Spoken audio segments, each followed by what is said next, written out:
Captain Midnight. This video is brought to you by Audible, and it features spoilers for The Batman. So after years of waiting, it's finally here. A new live-action solo Batman movie. Something we haven't seen since The Dark Knight Rises 10 years ago.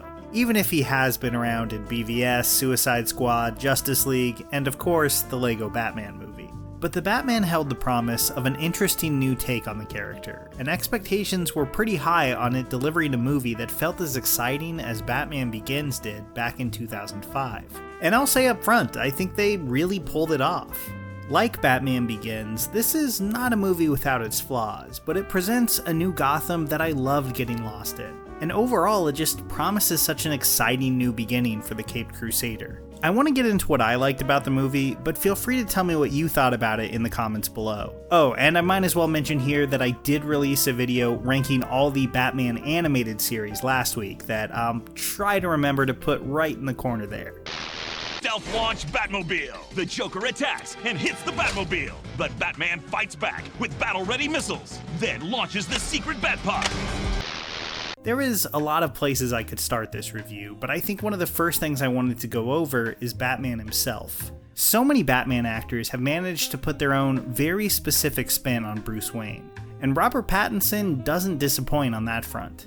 The idea that Bruce Wayne is basically just a mask that Batman wears isn't a new one. Just look at Michael Keaton sitting around bored in his mansion, waiting until he sees the bat signal so that he can spring to life. But Pattinson takes that idea to a more raw and broken place. He doesn't bother with the playboy lifestyle ruse at all. In fact, I think it's safe to say that that probably never even occurred to this Bruce Wayne. Although many aspects of their personality couldn't be more different, Pattinson's Bruce reminded me a bit of Watchmen's Night Owl. A man who only feels like his real, confident self under the mask. When he has to attend to functions as Bruce, Pattinson's performance really changes. He always seems like he's shrinking away from the conversation as much as he can, trying not to be noticed, almost a ghost in his own body.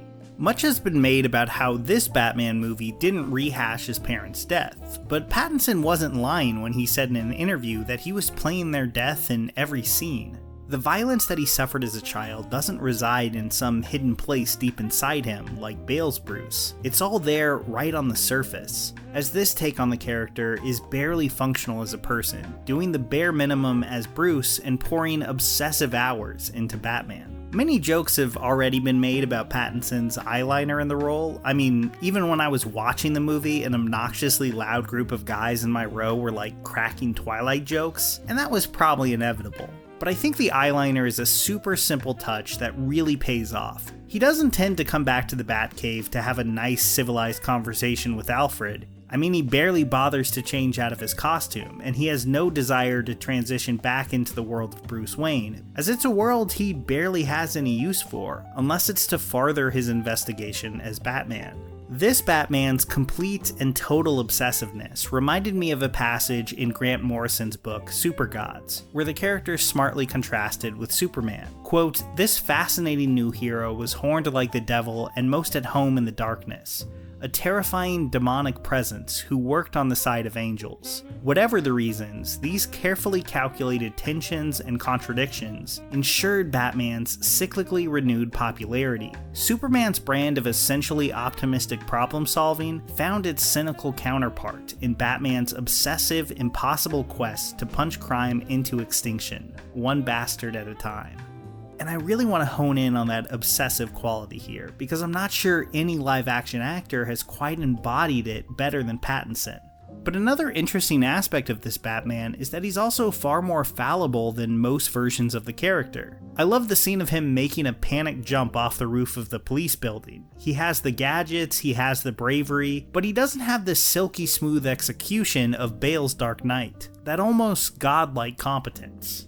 Instead, while he does make the escape, it's pretty messy. He bashes his body into a truck and then off the road. After all his planning, training, and the best gear that money could buy, he still isn't perfect. He always has to scramble and improvise. I feel like in this movie there's so much more time spent with Batman in his suit, weighing his options and trying to make the best of a bad situation. Don't get me wrong, it's not like everything was easy for past Batman, far from it. But this movie goes to great lengths to emphasize just how crazy what Bruce is trying to do really is. How at any moment, and with one wrong move, his whole obsessive quest could collapse around him. And I found that to be a great way to make a character we're so used to feel visceral, new, and exciting again. But the movie is a lot more than that one performance. Really, the entire cast feels at the top of their game here. But I do want to wait a second before talking about them. I feel like I'm often kind of bad at highlighting the contribution of cinematographers, set designers, CG artists, and composers on the channel. So I really want to mention just how good I think this movie looks and sounds. This Gotham strikes a nice balance between the extreme gothic look of Burton's city in Batman '89 and Returns, and the slick Chicago realism of The Dark Knight. It feels very heightened and comic book inspired, while never losing track of the reality of its characters. Because this Gotham also does a fantastic job of looking and feeling completely hollowed out by the wealthy, who have been using this city's funds as a piggy bank for decades. You can see the gothic beauty that once existed here, but it's definitely faded now, crumbling to the ground piece by piece, which I thought was a beautifully executed setting for a Batman film, accompanied by a great score.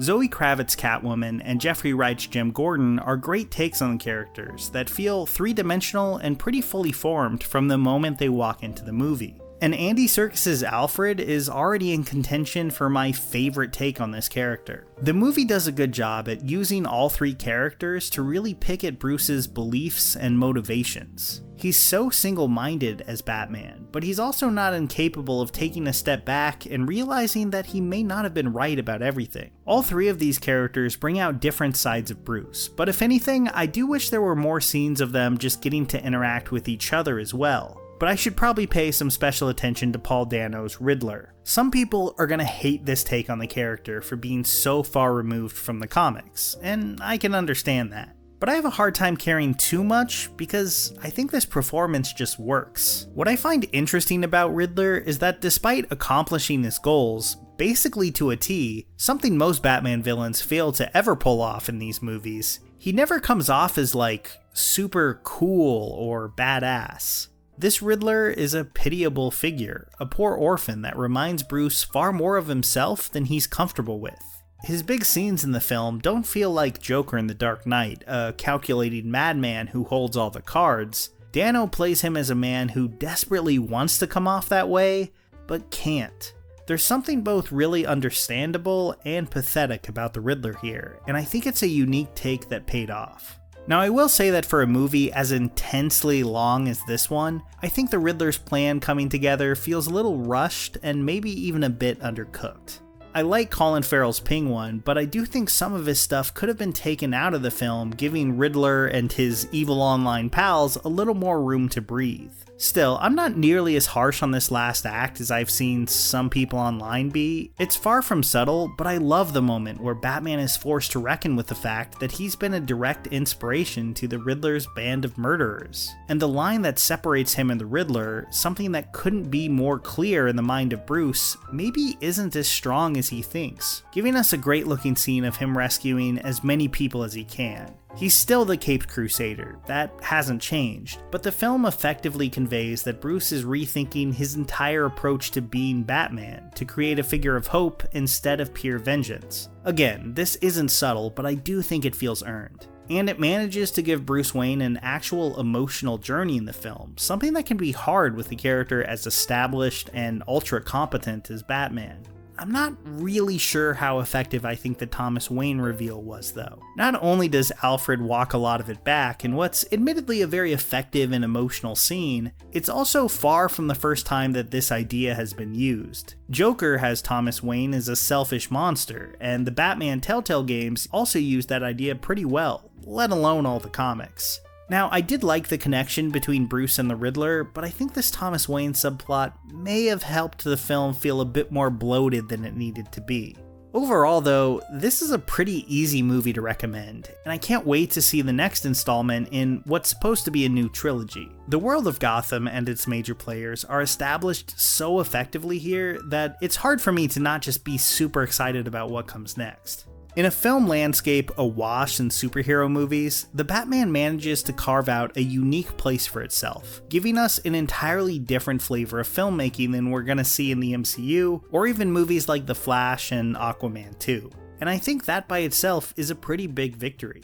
Matt Reeves and company obviously had a really specific vision in mind for this movie, and while it may not mesh well with everyone, it did really work for me, giving us a film that can proudly stand among the best big screen Batman movies. And for a franchise as long and storied as this one, I think that's really saying something. Batman and Robin! Mr. Freeze launches a shivering shockwave. But heat scan Batman's thermal sensors make Freeze sweat. One thing worth checking out if you love the world of the movie and are looking for a little bit more is the prequel, Before the Batman, an original movie novel, which I listened to on Audible. Audible actually has a ton of great Batman stuff, from fiction like that to non-fiction like Glenn Weldon's History of Batman book, The Caped Crusade. But really, that's just a super small hint of everything they have on the service. Their catalog just continues to expand, so there's always something new to check out, whether you're into biographies, fiction, self-help, and way more. Their Plus catalog goes far beyond audiobooks and features great audio contents in all sorts of formats. It's a good deal, made even better by the fact that I can download these and listen to them whether my phone is online or not, which has really made Audible the ultimate road trip app for me. You can get a free Audible credit now by going to audible.com/midnight or texting midnight to 500-500. That's audible.com/midnight or just text midnight to 500-500. Here's a special tip for the fellas and girls who have not already joined Captain Midnight's new 1940 Flight Patrol. You'd better hurry up and join at once because there's a big adventure ahead. The thing to do now is to get started because we're going to have not only barrels of fun, but loads of free gifts and prizes too.